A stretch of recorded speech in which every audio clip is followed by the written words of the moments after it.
Dari sekian cerita Mi'raj yang mungkin jarang disebutkan adalah riwayat di Sahih Muslim di kitab saya halaman 83 saya baca. Di antaranya dijelaskan falamma alau nasama ad-dunya. Jadi di peristiwa Mi'raj yang jarang diceritakan orang itu Rasulullah itu ketemu Nabi Adam.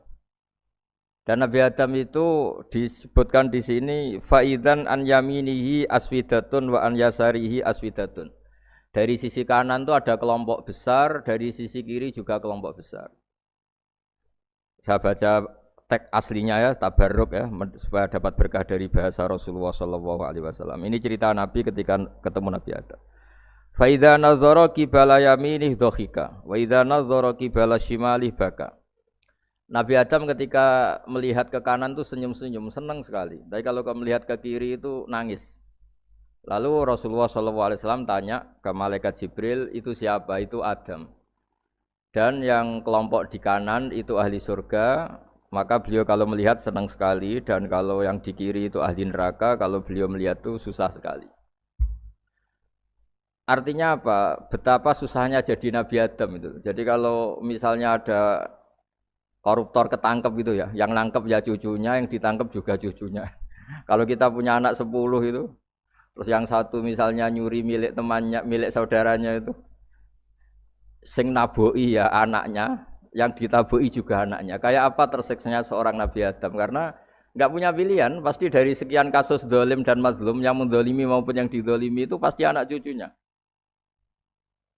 Jadi betapa susahnya seorang Nabi Adam. Jadi termasuk kearifan kita sebagai manusia itu belajar dari takdir yang kita hadapi, yaitu keterbatasan kita sebagai manusia. Kita harus bisa ngelola kegagalan, terima qadha qadar.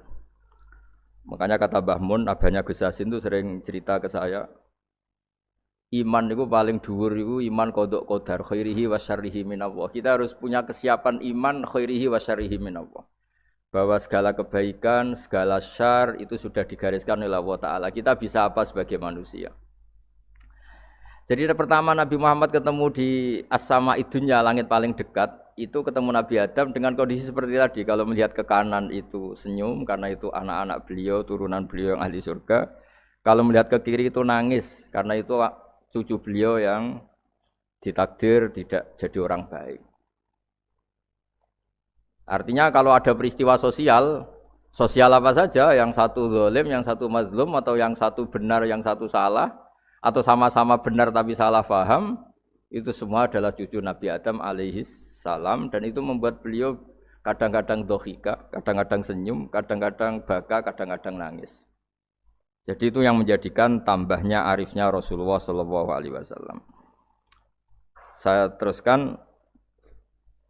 Qultu ya Jibril man hadza qala hadza Adam wa hadhil aswida an yamini wa an shimali nasamu bani fa ahlul yamin ahlul jannah wal aswida allati an shimali ahlun nar fa idza nazara qibala yamini dhahika wa idza nazara qibala shimalihi baka.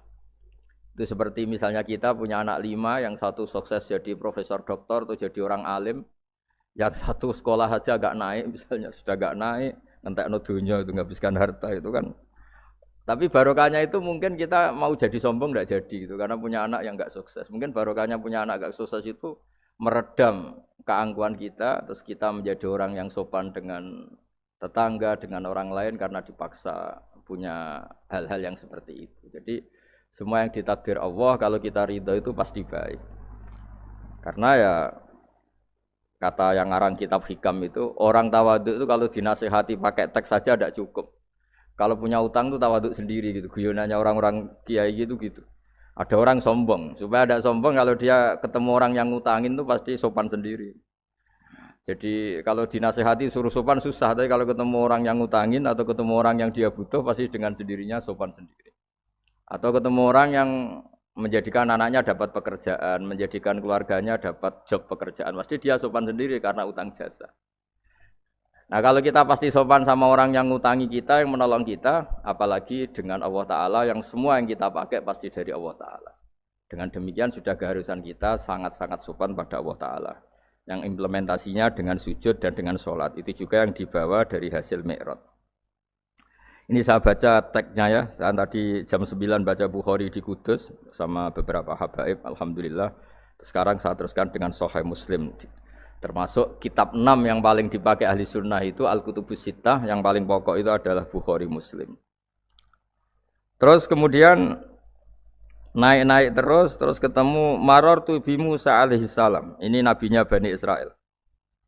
Saya kemudian ketemu dengan Nabi Musa alaihi salam. Nabi Musa itu nabinya Bani Israel. Jadi orang Bani Israel itu bawaannya itu protes. Protes itu komplain. Ketika makomnya beliau dilewati Rasulullah SAW, kelas beliau sebagai nabi, beliau nangis. Ketika nangis ditanya, "Ma yubkika, kenapa engkau nangis ya Musa?" Terus ini saya baca supaya seperti teksnya. Kata Nabi Musa, "Rabbi hadza ghulamun ba'astahu ba'di, yadkhulu min ummatihi al-jannata aktsaru mimma yadkhulu min ummati." Ini lelaki atau nabi junior, nabi yang datangnya setelah saya, mestinya senior saya. Tapi nabi ini sukses, umatnya lebih banyak masuk surga ketimbang saya. Ini yang bikin saya nangis. Jadi pikirannya Nabi Musa kalau beliau senior, beliau lebih dulu ya umatnya lebih banyak masuk surga. Ternyata enggak, masih banyak umatnya Rasulullah SAW. Dan ini gaya beliau yang suka protes itu berkah karena protesnya orang soleh. Saya ulang lagi, apa-apa kalau dilakukan orang soleh itu pasti barokah. Ketika Rasulullah dapat perintah 50 sholat, itu Nabi Ibrahim pertama yang dilewati karena di langit paling atas dibanding nabi-nabi yang lain. Itu Nabi Ibrahim diam karena beliau tidak punya tradisi protes. Semua nabi diam karena Allah memerintahkan pasti sudah bagus lah, sudah diukur kekuatan hambanya. Tapi ketika Nabi Musa, beliau orang pertama komplain. Dapat apa kamu ya Muhammad? Dapat 100 sholat, dapat 50 sholat. Apa komentar Nabi Musa? Umat saya lebih gagah-gagah, lebih keren-keren. Pernah saya uji itu tidak ada yang mampu, apalagi umat kamu. Maka kamu mintalah keringanan. Fas'alhu takhfif, kamu harus minta keringanan. Masyhur itu riwayat itu. Kemudian Nabi minta keringanan sama Allah dipotong hanya 5. 5 masih 45, dipotong lagi 5 masih 40 sampai 9 kali pemotongan. Akhirnya jadi 5 sholat. Itu satu menjadi pelajaran bahwa hubungan dengan Allah Ta'ala itu tidak perlu malu. Karena Allah itu suka kalau dimintain. Mestinya kan dipotong 5 minta lagi sungkan, dipotong lagi 5 minta lagi sungkan, tapi ternyata berkali-kali. Bahkan ketika sudah 5 itu Nabi Musa masih bilang, "Ya Muhammad minta lagi keringanan." Jadi kalau itu dikabulkan itu jadi tidak ada sholat itu kalau 5 masih minta. Nah, sampai Rasulullah itu tanya ke Jibril, "Ya Jibril, bagaimana dengan gaya komplainnya Nabi Musa?" Hiddah itu sering komplain. Jawabnya malaikat Jibril, "Ya roh hiddata." Allah tahu betul tentang komplainnya Musa dan Allah senang. Ya karena bawaan beliau begitu. Ini penting saya utarakan bahwa dalam Islam itu orang yang lemah lembut, yang samahah, Awwahun halim kayak Nabi Ibrahim itu juga Allah suka. Yang suka komplain tapi demi hak bukan demi konflik. Saya ulang lagi, demi hak bukan demi konflik juga Allah suka. Itu kita menjadi dapat sholat yang hanya 5 itu barokahnya komplainnya Nabi Musa. Karena kita yang lemah ini diukur dengan umat beliau yang kuat. Ternyata umat beliau tidak kuat. Barokahnya tidak kuat itu dipakai tolak ukur apalagi umatmu ya Muhammad. Kemudian itu yang menjadikan Nabi sebagai orang yang sangat tawaduk. Karena yang merintahkan itu senior. Meskipun kita tahu Nabi Muhammad itu Sayyidul Awwalin wal Akhirin. Tapi secara lahir, secara jusmani beliau lahir paling belakang.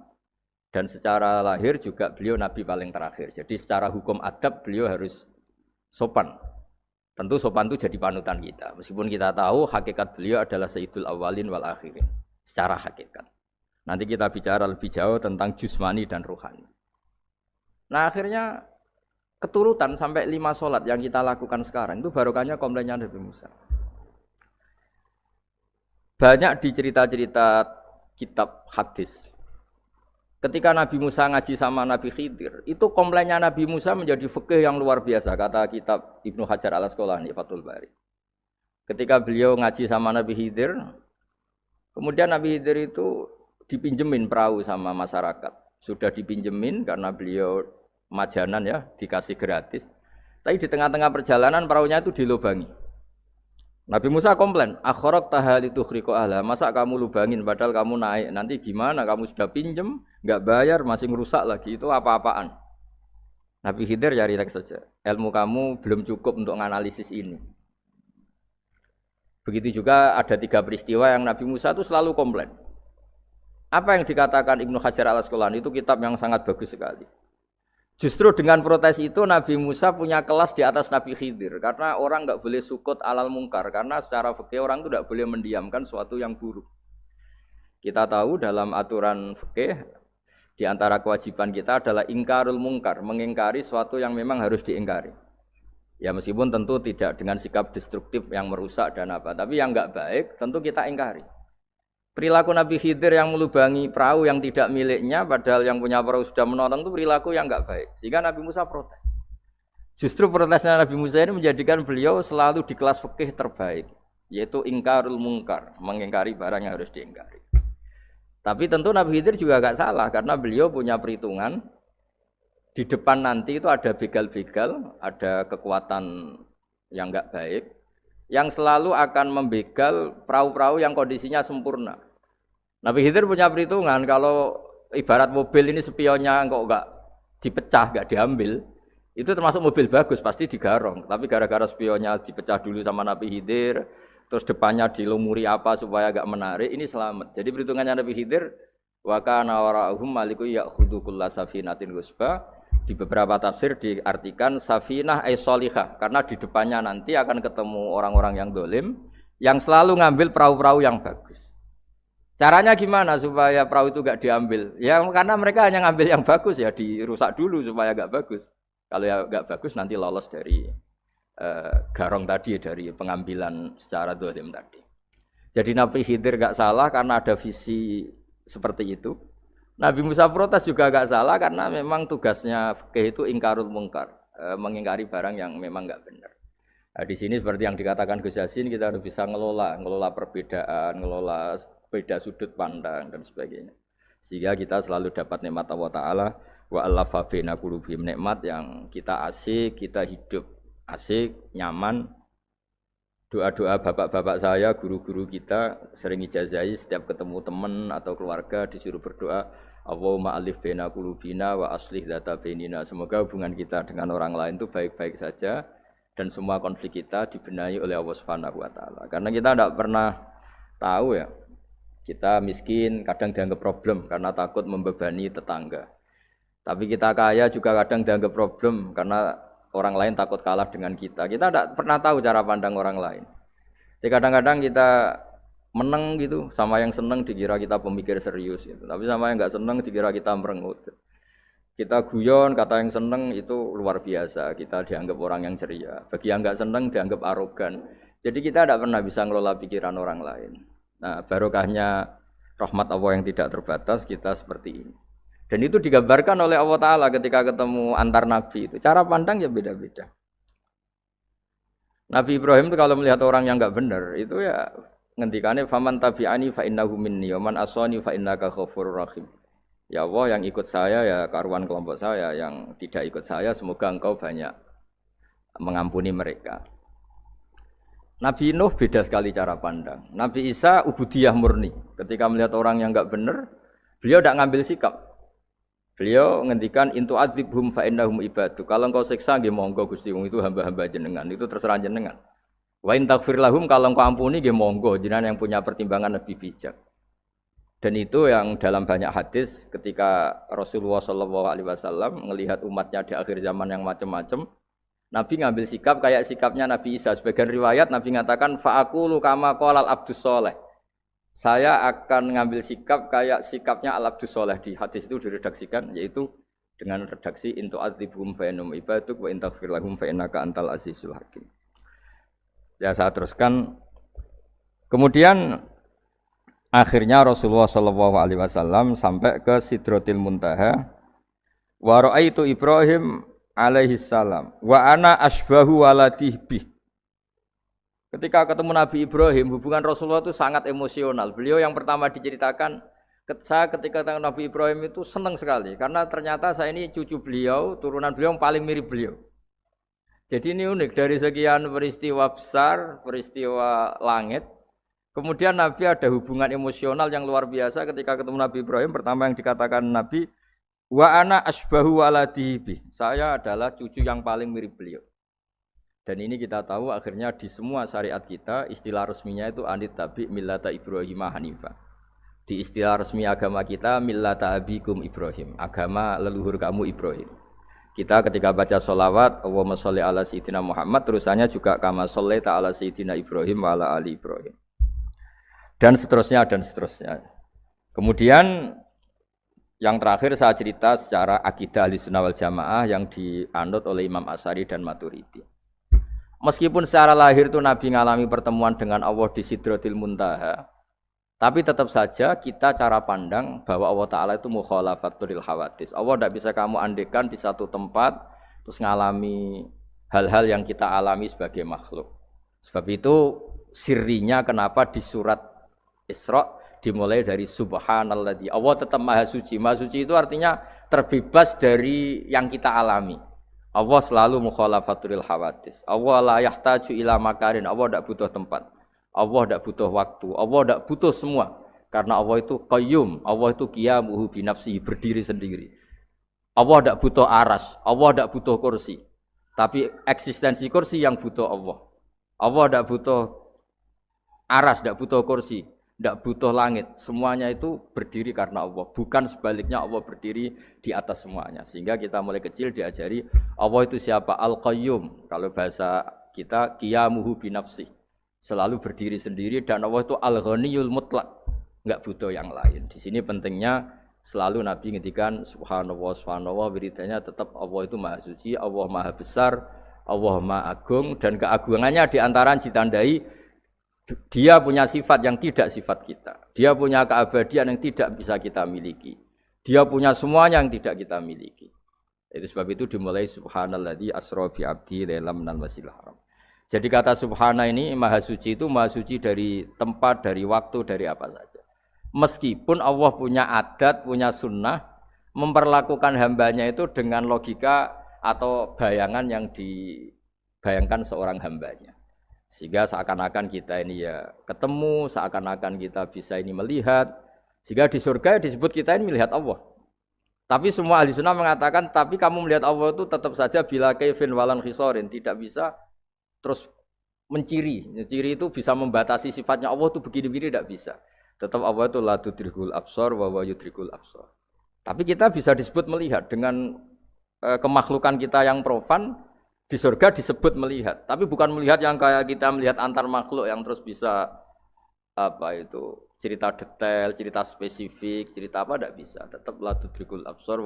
Ini hebatnya ulama-ulama kita selalu cerita Mi'raj, cerita nazar ila wa fil jannah, melihat Allah di surga. Tapi bersamaan dengan itu selalu cerita Allah itu mukhalafatul hawadis, Allah itu laisa kamislihi syai'un. Jadi terima kasih Gajang utamanya pada Gus Yasin dan yang membantu semuanya. Barokahnya kita ketemu bisa ngaji, supaya barokah saya baca teks aslinya di Hadisil Isra, karena tadi saya jam 9 sudah baca Bukhari. Ini supaya dapat berkah saya ini baca Sahih Muslim. Sekian dan semoga barokah. Assalamualaikum warahmatullahi wabarakatuh.